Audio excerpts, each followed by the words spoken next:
Curb Your Enthusiasm has ended. Curb is over.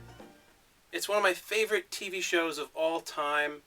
Way up there with stuff like Aqua Teen Hunger Force and Everybody Loves Raymond.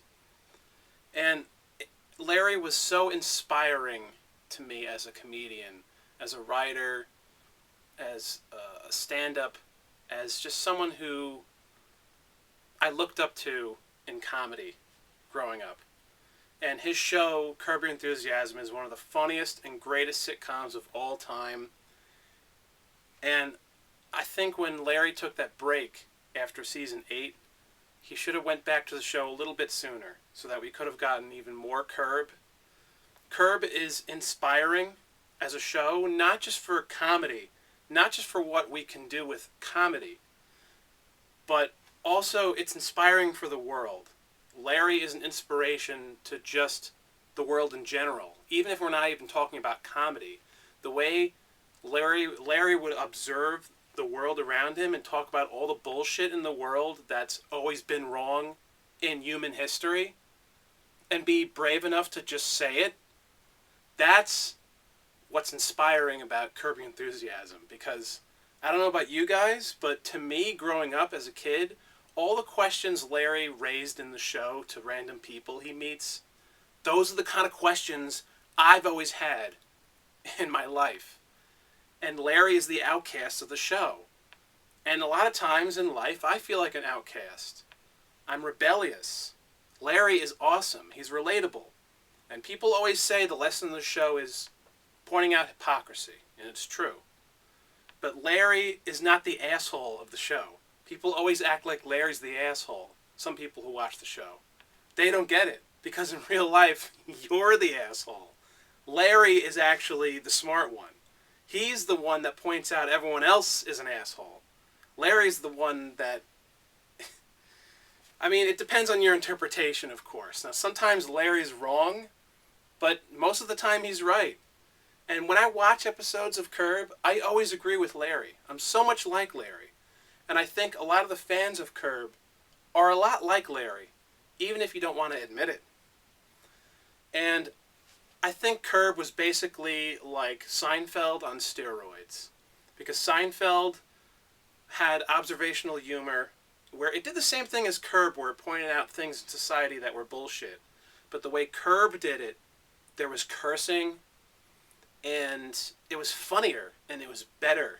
And Curb pioneered the way comedy became in the 2010s.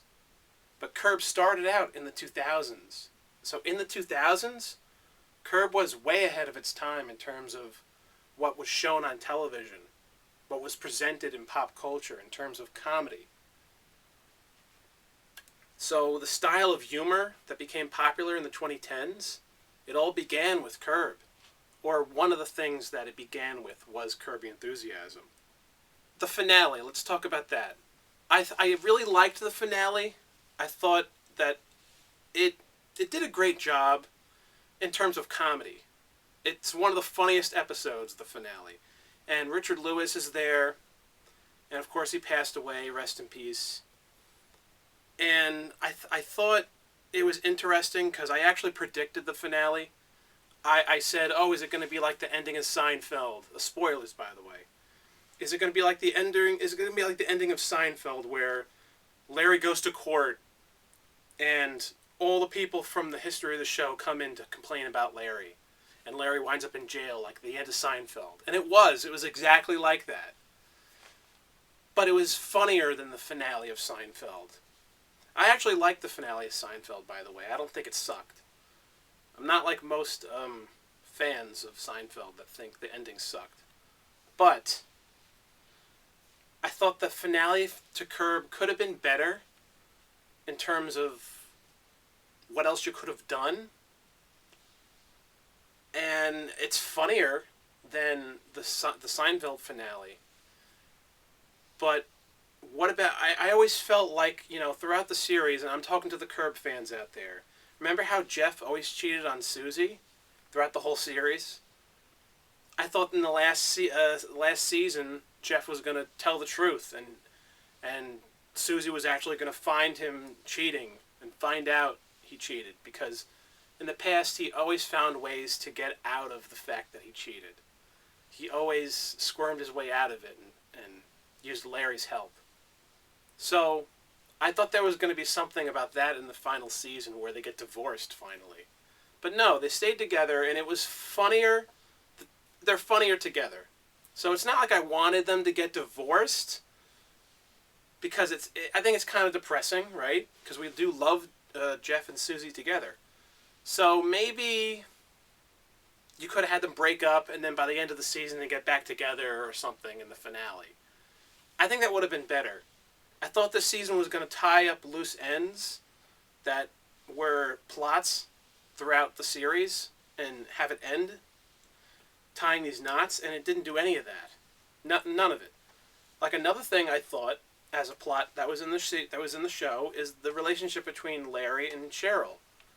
You know, they broke up in the show in season 6, and she's with Ted Danson in the series as it goes on. And I thought in the finale that, oh, okay, so is Cheryl going to wind up with Larry and pick him at the end of the series? Because it reminded me of the relationship between Jerry and Elaine from Seinfeld. How the finale of Seinfeld, they make it seem like Elaine was going to say, I love you to Jerry, and then she says something else. And it was a really bad, lame joke. And the finale of Seinfeld kind of made it seem like, oh, well, Elaine and Jerry were actually destined to just be friends in the end. That there was a reason why, throughout all the years of Seinfeld, they never got back together. That they both discovered along the journey of the show that maybe we're just meant to be friends. So I thought they were going to do a recreation of that with Cheryl and Larry at the end, where Cheryl realizes that she belongs with Larry. Even though Larry's neurotic and, Larry's a lot to take for most people, she still picked him originally when they got married. And that's something interesting about Cheryl's character. She's such an odd character. I mean, she was madly in love with Larry in the early seasons. I mean, she even wanted to redo the wedding vows. And then she breaks up with him. Only a couple of years later. And then also, if you guys can recall, in like season 9 or 10 or something, I remember there was an episode where Larry sleeps with Cheryl again. So Cheryl cheats on Ted Danson. But then they don't wind up getting back together. So how come there wasn't that they didn't have a conclusion to the story? Nothing happened with that. I didn't get that. And it also makes me wonder, is this finale a little lazy? I mean, it's just a recreation of the Seinfeld finale, right? The only way it makes it better than the Seinfeld finale is that it's funnier. Other than that, I really don't know what else to think. I also didn't think adding Jerry Seinfeld to the finale made the finale any better. He wasn't funny in it. He didn't have any funny lines, and it was just strange to see him there. And also, Jerry bails Larry out of jail at the end. And then Larry says to Jerry, that's what I should have done at the finale. Meaning, Larry was thinking about the finale of Seinfeld being in jail, because this is like real life. How was the ending of Seinfeld? So Larry's saying to Jerry, oh, well, this is what I should have done. I should have had someone else bail the characters of Seinfeld out, like how it happened in real life right here. And it was interesting to hear him say that. Sure, it's clever, definitely. But even if that really happened in the finale of Seinfeld, would that have made the finale of Seinfeld any better? Would that make it a better ending, to just have someone bail the four of them out of jail at the end of Seinfeld? I don't think so. So to me, it's kind of a dumb line.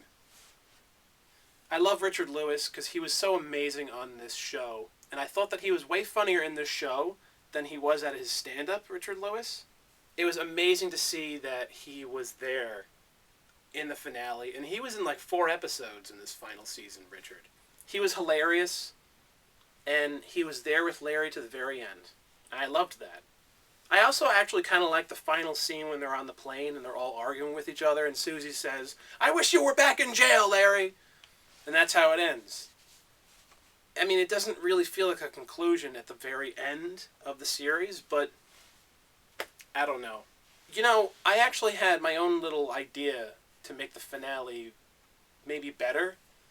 I thought of an idea where, what if the finale was a UFO comes in and takes Larry away into outer space, and that's the finale. That's how the show ends. Like, the alien comes down, he says, "You belong with us." So it's like a message that Larry was always an alien. That's why he couldn't get along with everyone else in the world. That he never really belonged here in the first place anyway. And then they take him up in the UFO, and then that's the end of the series. But that was actually a promo they had for the final season, if you guys saw the little teaser trailer, where a UFO came and the alien spoke to Larry. But why couldn't that have been the finale? I was also thinking, what if the finale was Larry dies? That would be interesting, right? They actually already did that as a finale to one of the early seasons, season 5. At the end, Larry dies and goes to heaven. Spoilers. Then he comes back to Earth. And it's hilarious when he dies and goes up into heaven. All the people in his hospital room, Cheryl, Susie, Jeff, the rest of them, they're all arguing about Larry's will. Hilarious. They get into a big argument right after Larry dies. That's just kind of the lives they live. They all love each other, but they're all fucking assholes. So I'd like to briefly talk about each season and what do I think about them. Well, first of all, to me, if you're a Curb fan, I think you should buy each individual DVD set, because each set has art and the menus on the sets to the DVD seasons. They are amazing menus. What I love about the old HBO DVDs is that they had very creative cases.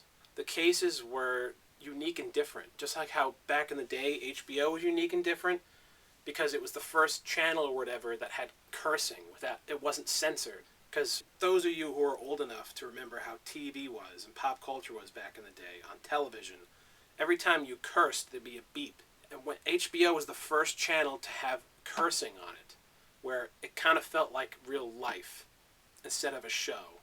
HBO pioneered what television became, where it felt like you were watching real life instead of something that was scripted.